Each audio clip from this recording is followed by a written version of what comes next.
سلام، مرحبا بكم في قناه ام رميسه. ان شاء الله تكونوا كامل بخير وانتم تشوفوا هذا الفيديو.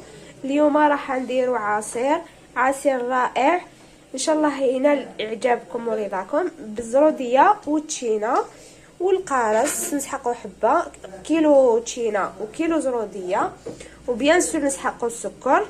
تبعوا معايا. اول خطوه نروح نغسل هذه المكونات ونقشرهم ونقطعهم ونولي لكم. بعد ما سكرفجنا زروديه نحينا لها هكا بالموس، ماشي سكرفجناها، نقيناها بعد نقطعوها هكا دوائر ونعاودو نولو ليكم. بعد التقطيع نحطوه في اناء. عندنا هذا الكاس نكيلو به، جاب لي ربي في كل بيت جزائريه كاين هذا الكاس الاسطوري. نديرو 3 كيسان سكر،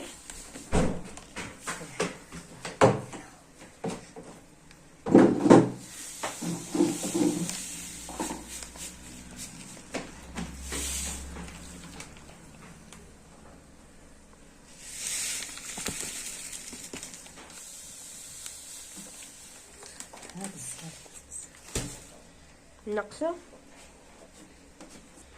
فوالا الكاس الثالث.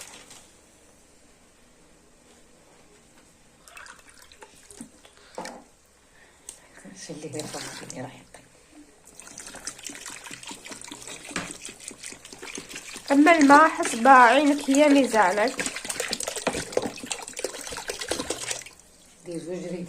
حوالي 2 ريتلات ونديروه فوق النار كي يطيب نولو ليكم. في هذه الاثناء ما بين طيب لنا زروديه نقشروا التشينا تاعنا هكذا،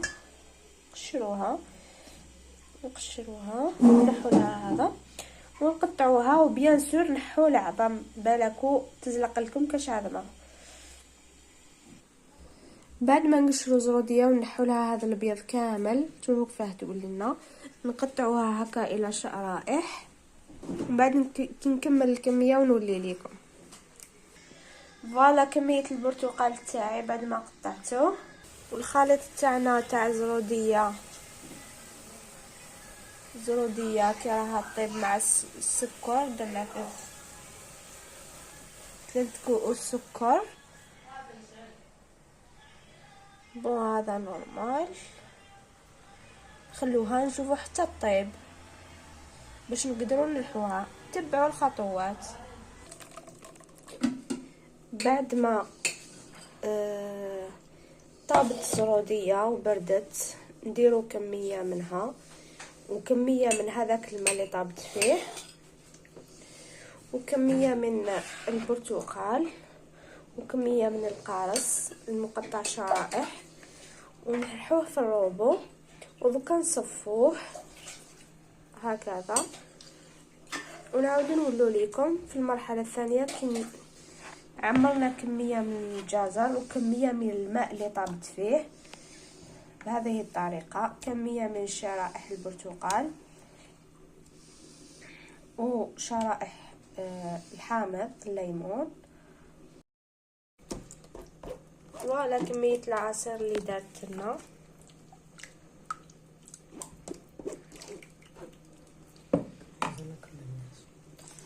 هكذا بالضبط. ومازال ما كملناش، نعاودو نلحوه بيان سور. هذا نعاودو نلحوه ونضيفوا له شويه من الماء تاع السيرو هذاك اللي طابت فيه، ويجي بزاف هايل. نتمنى تجربوه وينال اعجابكم ورضاكم. شوفوا القوام تاعو.